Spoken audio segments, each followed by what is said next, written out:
L'opposition guinéenne a durci le ton ce lundi en annonçant qu'elle boycottera les législatives du 16 février et même qu'elle empêchera leur tenue, ce dans un pays en proie à des violences meurtrières.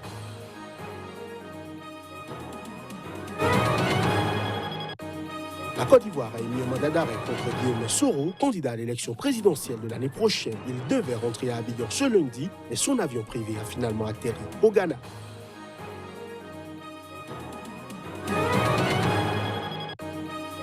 La ville centrafricaine d'Amdafok, située à la frontière avec le Soudan, a été une nouvelle fois le théâtre de violents combats. Ceux entre deux groupes armés, les combats ont duré de mardi à vendredi.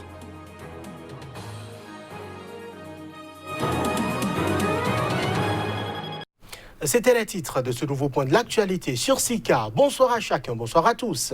L'opposition guinéenne a durci le ton ce lundi en annonçant qu'elle boycottera les législatives du 16 février prochain et même qu'elle empêchera leur tenue dans un pays en proie à des violences meurtrières, ce en raison de l'intention prêtée au chef de l'État Alpha Condé de briguer un troisième mandat en 2020. Nous avons décidé que nous ne pouvons pas participer. Il ne s'agit pas de boycotter et de rester les bras croisés.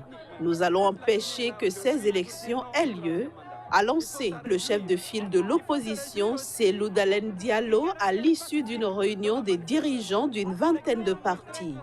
Dénonçant une mascarade électorale, Diallo a justifié cette décision par des divergences avec le pouvoir, notamment sur la révision du fichier électoral. Il y a eu un enrôlement massif des mineurs, tandis que des gens qui en ont le droit n'ont pas été autorisés à s'enrôler, a-t-il affirmé.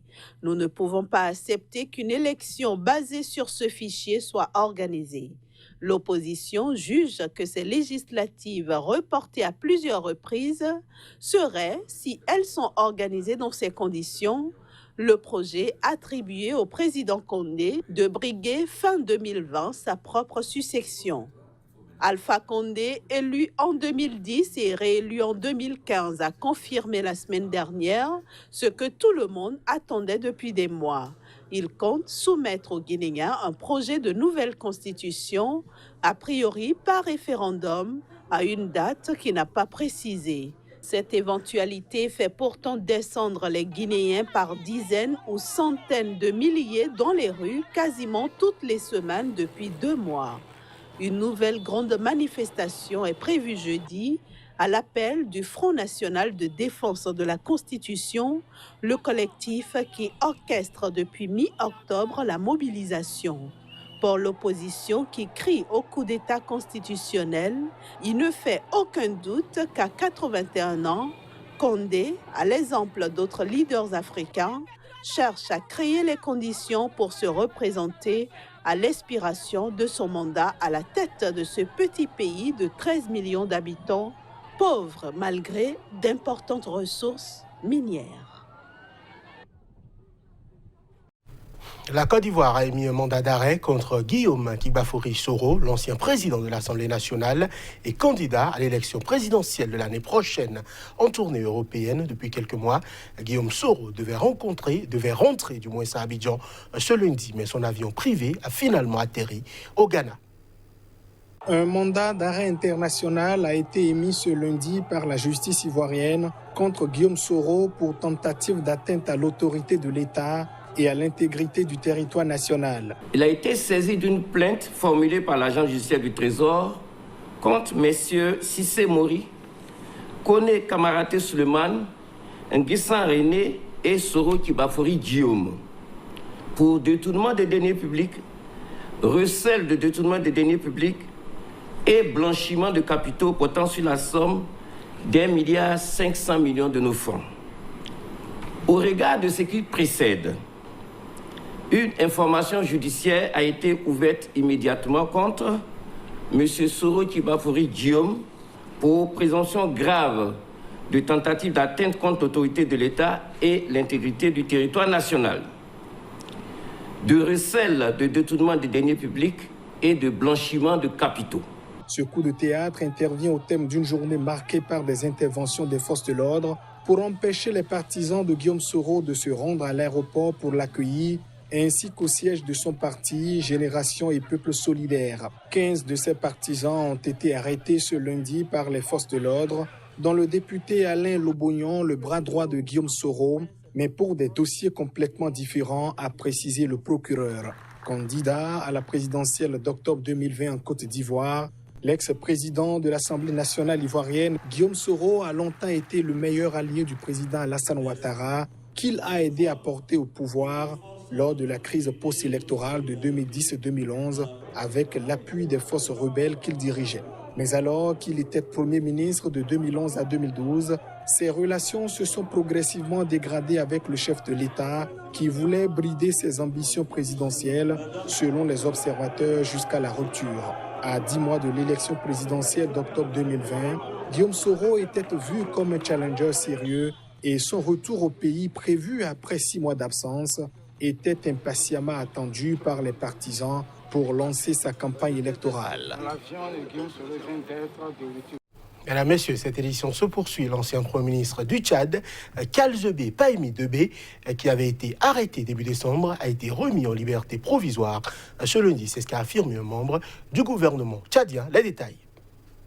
Actuel secrétaire général de la présidence, Kalzebe Pahemi Debé, qui est toujours en fonction malgré son arrestation pour détournement de fonds publics, a bénéficié de la liberté provisoire pour raison de santé. Sa libération a été confirmée par le ministre de la Justice, Djimet Arabi. Le ministre d'État est libre. C'est pour sa part contenté de confirmer le porte-parole de la police, le colonel Paul Manga. En ce qui concerne l'avocat de Kalzebe Pahemi Debé, il n'était pas disponible dans l'immédiat pour commenter la mise en liberté provisoire de son client.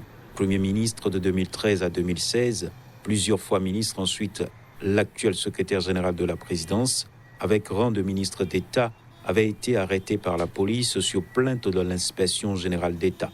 Un autre ministre, Issa Doubragne, en charge de l'économie, avait été placé en garde à vue mi-décembre dans le cadre d'une enquête sur le détournement de fonds publics, avant d'être relâché sans que la police ne précise les charges qui avaient été retenues. Immense pays, s'étendant de l'Afrique centrale à la bande sahélo-saharienne, le Tchad est dirigé par le président Idriss Déby Itno depuis 1990.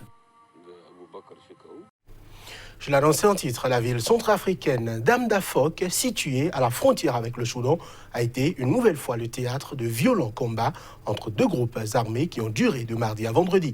C'est ce qu'ont indiqué ce lundi des sources humanitaires et des responsables de ces groupes. Les détails.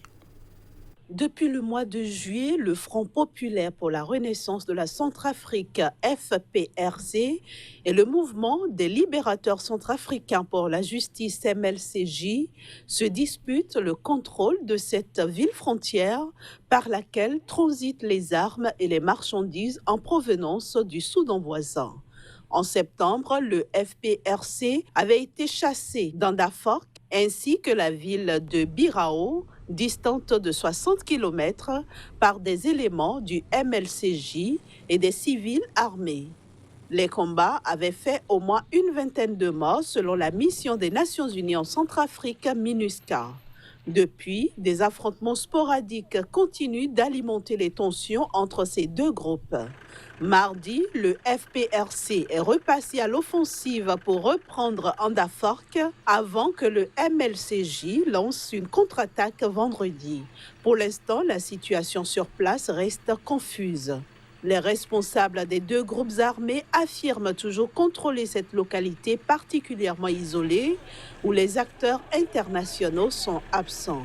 Le chef militaire du FPRC, Abdoulaye Hissène, évoque 8 morts parmi ces éléments. Son homologue du MLCJ, Ali Abdelrahman, parle de 4 tués dans ses rangs.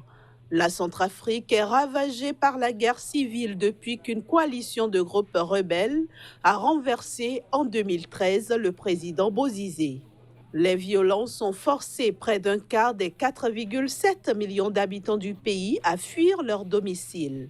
Malgré la baisse significative des violences depuis la signature d'un accord de paix le 6 février entre le pouvoir de Bangui et 14 groupes armés, le pays est toujours secoué par des combats réguliers entre milices rebelles.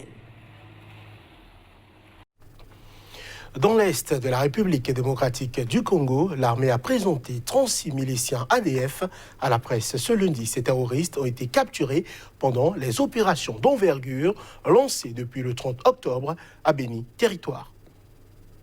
Un groupe de 36 membres de la milice Force démocratique alliée ont été présentés à la presse ce lundi par l'armée congolaise qui les accuse d'être les auteurs de massacres à Béni dans l'est de la République démocratique du Congo.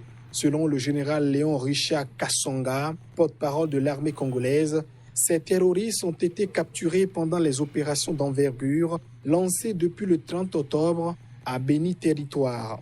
Nous avons enregistré des révélations accablantes contre des politiciens, des commerçants, des animateurs de mouvements citoyens de Béni, Butembo, Goma, voire Kinshasa, qui commanditent ces massacres à Béni, a-t-il affirmé, sans citer de nom. Parmi les miliciens capturés figurent 22 Ougandais, 3 Tanzaniens, 3 Kenyans, 4 Congolais de la RDC, 2 Rwandais, 1 Centrafricain et 1 Burundais, a détaillé le général Kassonga, qui affirme que ce sont des égorgeurs qui tuent dans le territoire de Béni. Les ADF, à l'origine mouvement rebelle musulman ougandais, sont implantés dans l'est de la République démocratique du Congo, où ils ont fait souche depuis près de 25 ans. Ils y attaquent des civils dans des zones reculées, souvent inaccessibles aux forces de sécurité. Ils sont accusés d'avoir tué plus de milliers de civils depuis octobre 2014 dans la région de Béni.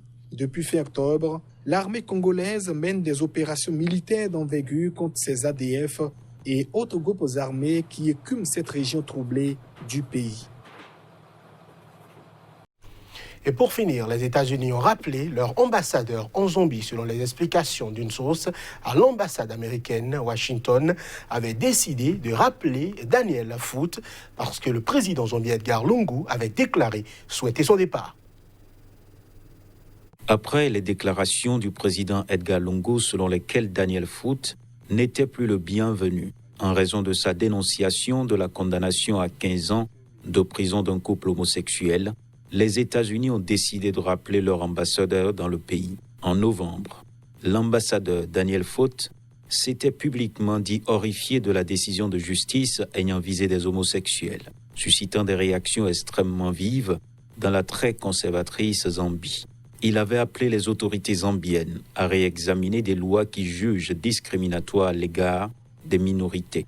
Daniel Foote avait également déclaré que des membres corrompus du gouvernement étaient en liberté, tandis que des hommes entretenant une relation consensuelle étaient poursuivis.